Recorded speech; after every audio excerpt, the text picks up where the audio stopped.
Hello, welcome කියලා පිළිගන්නවා Coding Journey අකිලා අපේ YouTube channel එක මගින් Advanced Mathematics සඳහා කියන video series එකේ 4 වෙනි video එකට.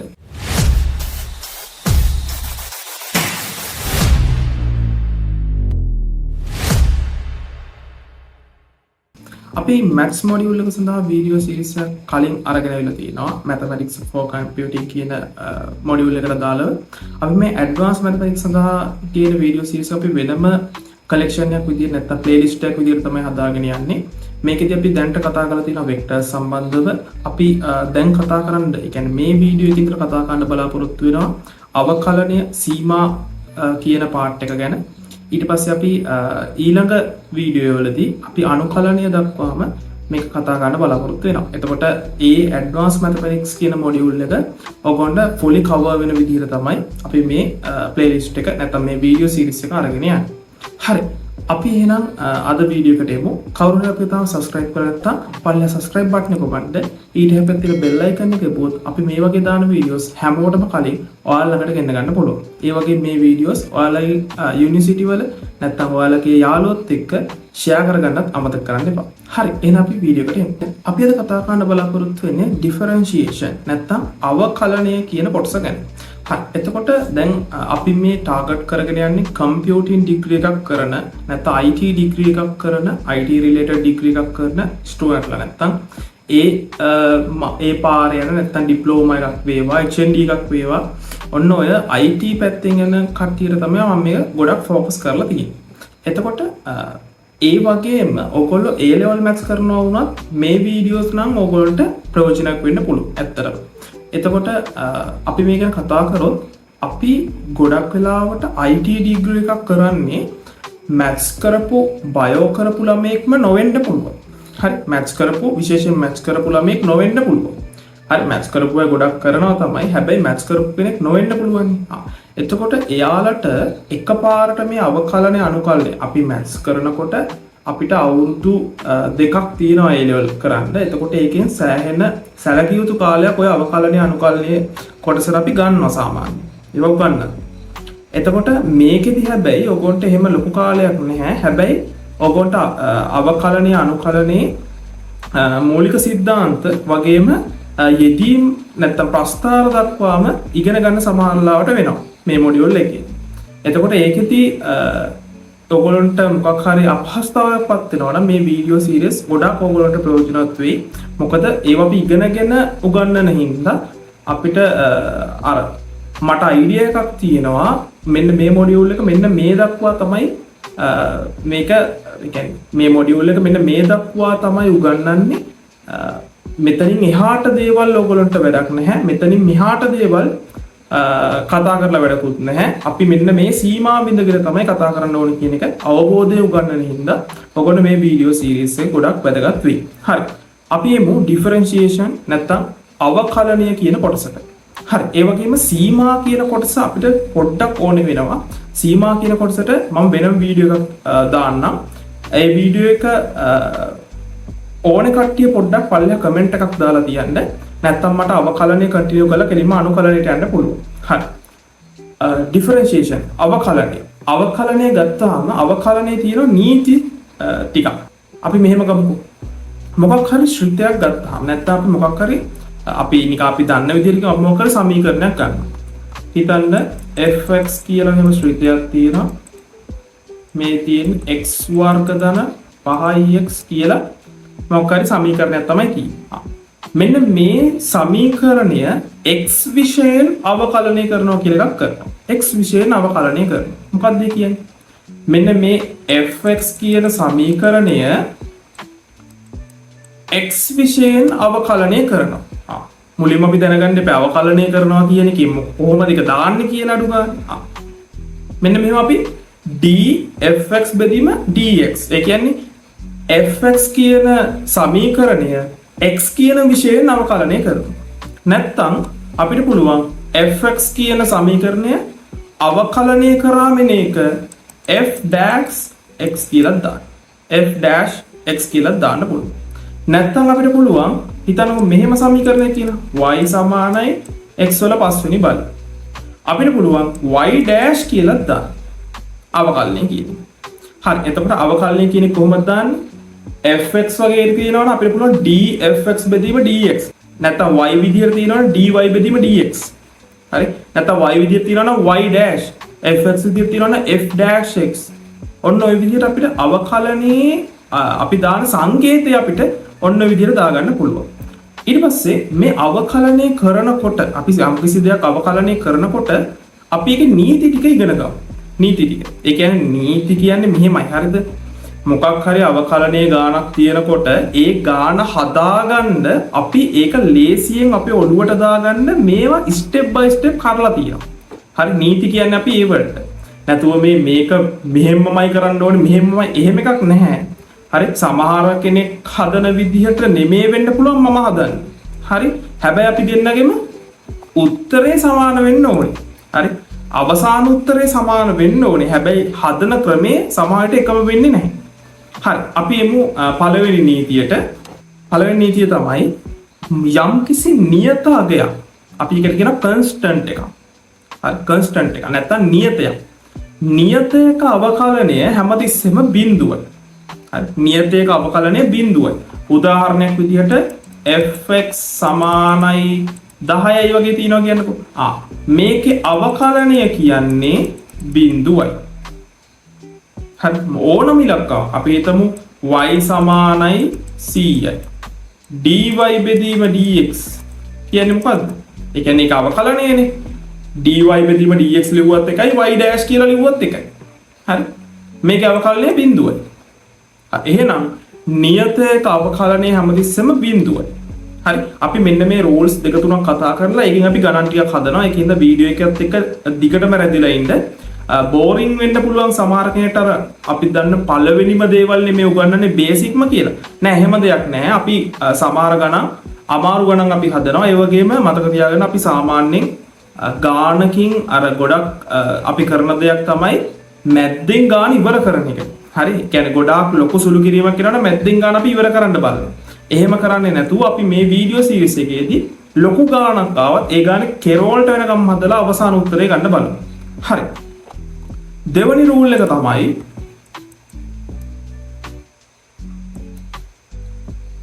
එක තමයි මොකක් හරි බලයක් තියෙනවා නම් උදාහරණයක් විදිහට y සමානයි x වල 10යි. බලයක් තියෙනවා නම් අපි මොකද කරන්නේ? මෙන්න මේ ඒ කියන්නේ y dash කියන ඒ කියන්නේ y වල අවකලනය තමයි මෙන්න මේ බලය තියෙනවනේ 10 කියලා. 10 ගන්නවා ඉස්සරහට. ඒ කියන්නේ 10න් ಗುಣ වෙනවා. x කියන එක ඒකේ බලයට මොකද වෙන්නේ? දැන් x කියන එකේ බලය 10යි කියලා තිබ්බා. ඒ 10 ඉස්සරහට ගත්තා. 10න් එකක් අඩු කරපු එක තමයි දැන් බලය වෙන්නේ. හරි. ඕක තව විදිහකට මම කිව්වොත් හිතන්න y සමානයි x වල a කියලා. එහෙනම් ඕකේ අවකලනය තමයි x වල a නේ තියෙන්නේ. a වගත්තා ඉස්සරහට එයාගෙන් ಗುಣ වෙනවා කියලා x වල ලියාගත්තා. දැන් බලය මොකද වෙන්නේ? a ගෙන් එකක් අඩු වෙනවා. එහෙනම් මතක තියාගන්න යම් කිසි දෙයක බලයක් නම් තියෙන්නේ ඒ බලය ඉස්සරහට ගත්තා ಗುಣ කිරීමක් විදිහට බලයෙන් එකක් අඩු වෙච්ච එක තමයි දැන් බලය වෙන්නේ. ඒක තමයි දෙවෙනි නීතිය වෙන්නේ. හරි. තුන්වෙනි නීතිය තමයි හිතන්න අපිට තියෙනවා කියලා මෙන්න මෙහෙම එකක් fx කියලා සූත්‍රයක් තියෙනවා. එකතු කරන්න gx කියලා සූත්‍රයක් තියෙනවා. හරි. මේ දෙකම අපිට එකපාර මේ අවකලනය කරලායි තියෙන්නේ. හරි. මේ දෙකම එකපාර අපිට අවකලනය කරන්නයි තියෙන්නේ. හරි. මේක අපිට කඩා ගන්න පුළුවන් තනි එකක් විදියට. ඇත්තටම කිව්වොත් මේම සීන් එකක්. ඒ කියන්නේ අවකලනය කරන්න තියෙනවා සමීකරණ දෙකක්. අපි ශ්‍රිත දෙකක් කියලා ගන්නද සමීකරණ විදියට ගමුකෝ. සමීකරණ දෙකක් අවකලනය කරන්න තියෙනවා. හරියට සමීකරණ දෙක තියෙන මෙහෙම එකට එකතු කරලා අපිට පුළුවන් මේ සමීකරණය වෙනමත් අවකලනය කරලා මේ දෙක එකතු කරලා දාන්න. ඒ කියන්නේ අපිට පුළුවන් fx ධන gx කියන මේ සම්පූර්ණ එක අවකලනය වෙනුවට අපිට පුළුවන් ලියන්න dfx කියන එක්කෙනාගේ අවකලනය ධන dgx කියන එක්කෙනාගේ අවකලනය. එහෙනම් එකට තියෙන දෙන්නෙක්ව අපිට පුළුවන් මේකයි වෙන වෙනම අවකලනය කරලා දෙක එකතු කරන්න. අඩු කිරීමෙදිත් ඔහොමමයි. අඩු කිරීමක් තිබ්බ කියලා හිතන්නකෝ. fx ධන නෙමෙයි මෙතන ඍණ තිබ්බා. අපිට පුළුවන් මේ විදිහටම ඒ දෙන්නව වෙන් විදිහට අවකලනය කරලා අඩු කරලා දාන්න. ඕක තමයි තුන්වෙනි නීතිය වෙන්නේ. හතරවෙනි නීතිය. හතරවෙනි නීතිය තමයි ಗುಣ කිරීමකදී කොහොමද වෙන්නේ? ගුණිතයකදී කොහොමද වෙන්නේ? උදාහරණයක් විදිහට හිතන්න d fx ಗುಣ කිරීම gx කියලා එකක් තියෙනවා. ඒ කියන්නේ සමීකරණ දෙකක්. ඇත්තටම මේ මෙතන අපි ওই ලයින් එක ගැහුවට ඔහොම හරියට ලයින් එක ගහනවා නම් ලයින් එකේ ඉන්නේ මෙන්න මේ d අකුරට විතරයි. හරි.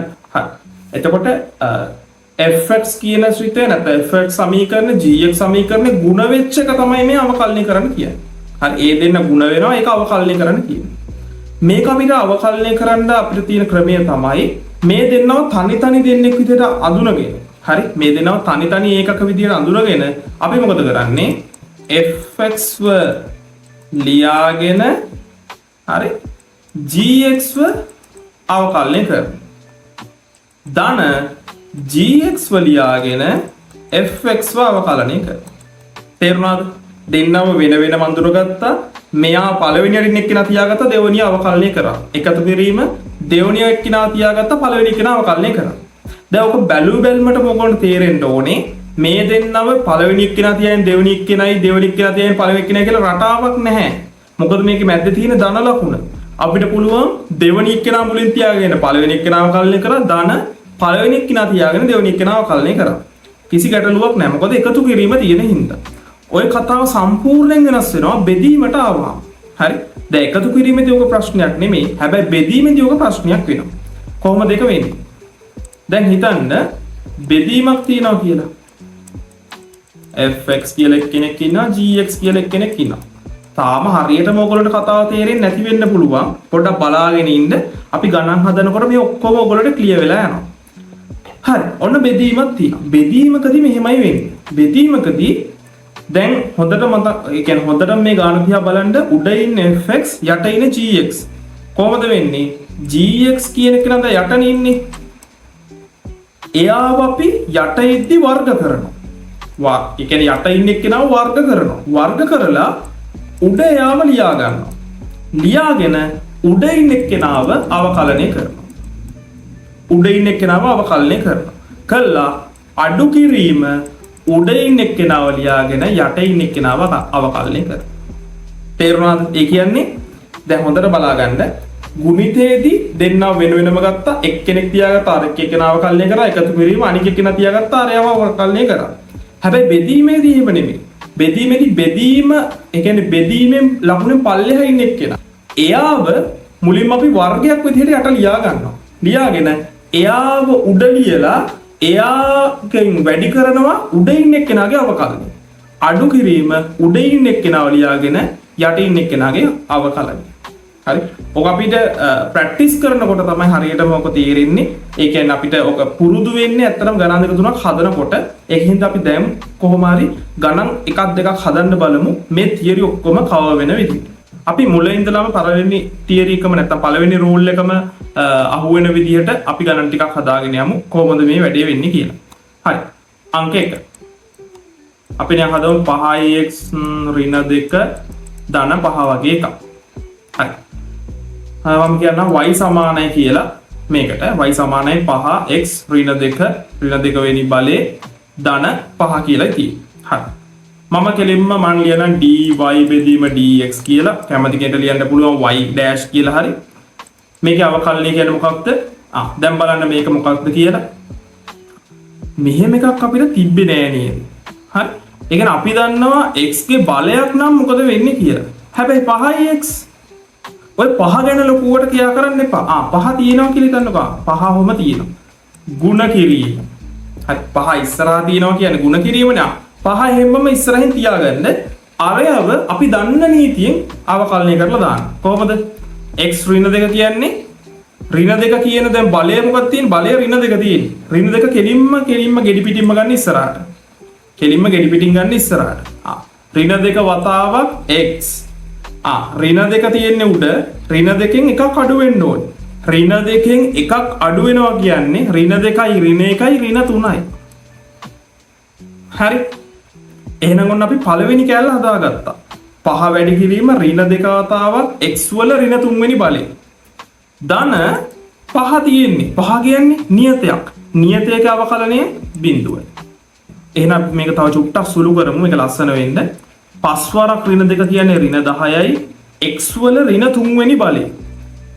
x වල ඍණ 3 වෙනි බලය. කාට හරි මෙහෙම උත්තරේ තියන්නත් පුළුවන්. හැබැයි ටිකක් කැතයි මේක. x වල ර්ණ 3 වෙනි බලයනේ. මේක ධන විදියට ගමු. කොහොමද අපි එක් කරන්නේ? මතක තියාගන්න x කියන සංකේතයේ එකක් ඒ කියන්නේ එක යට ලියුවොත් මේකම අපි එක යට ලියුවොත් මොකද වෙන්නේ? මේකේ ඍණ 1 වෙනි බලය වෙනවා. x ව නිකන් ලියුවාම x වල පළවෙනි බලයනේ ඔය ඉන්නේ. x වල නිකන් ලියනවා කියන්නේ x වල පළවෙනි බලයේ ඉන්නේ. එක යට දැම්ම ගමන් x වල ඍණ 1 වෙනවා. එහෙනම් x වල 5 කියලා. මෙයාව එක යට දැම්මොත් මොකද වෙන්නේ? x වල ඍණ 5. එහෙනම් x වල ඍණ 2 මෙයාව එක යට දැම්මොත් x වල 2 වෙනවා. එහෙනම් මට පුළුවන් ඍණ 10 මම දානවා එක යට x වල ඍණ 3 කියලා. ඒ කියන්නේ මොකක්ද? x වල 3 කියලා එනවා. හරි. ඍණක් තියෙනවා නම් උඩ එයාව යටට දැම්ම ගමන් ධන වෙනවා. ඍණක් තියෙනවා නම් යට එයා උඩට දැම්ම ගමන් ධන වෙනවා. හරි. ලකුණ මාරු වෙනවා උඩ යට දැම්මා. හරි. ඔක තමයි අපේ උත්තරේ වෙන්නේ. හරි. අපි ඒ වගේ ගානකුත් කරලා බලමු. ඔන්න දෙවෙනි ගාන 1 යට x තියෙන්නේ y සමාන 1 යට x. මම y dash කියලා දාන්නම්. කලින් එකේ dy බෙදීම dx දාපු හින්දා y dash 1 යට x තියෙන්නේ. මම මොකද කරන්නේ? මම x උඩට ගන්නවා. x වල ඍණ 1. 1 යට කියන්නේ දැන් යට තියෙන ධන නම් උඩට ගත්තාම ඍණ වෙනවා. x වල ඍණ 1. එහෙනම් ඍණ 1 තමයි දැන් මට අවකලනය කරන්න තියෙන්නේ. කොහොමද කරන්නේ?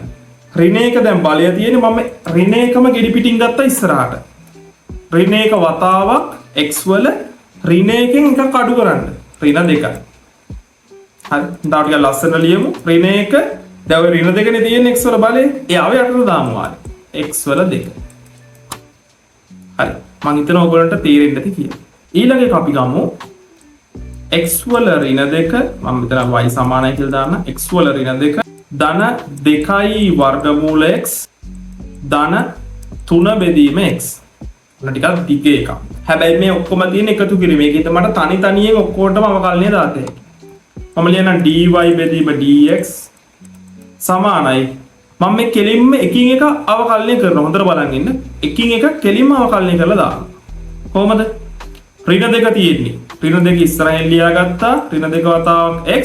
ඍණ 2 එකක් අඩු කරාම ඍණ 3යි. ඔන්න යාව අවකලනය කරලා ඉවරයි. ධන මේ වර්ගමූලය කියන්නේ මොකක්ද? වර්ගමූලය කියන්නේ x වල භාගය කියන බලය. හොඳේ. භාගි. එහෙනම් දෙක මම ඔහොමම ලියාගත්තා.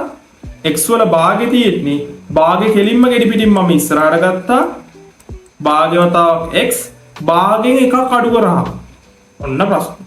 භාගයෙන් එකක් අඩු කරාම භාගයකින් සම්පූර්ණ එකක් අඩු කරනවා.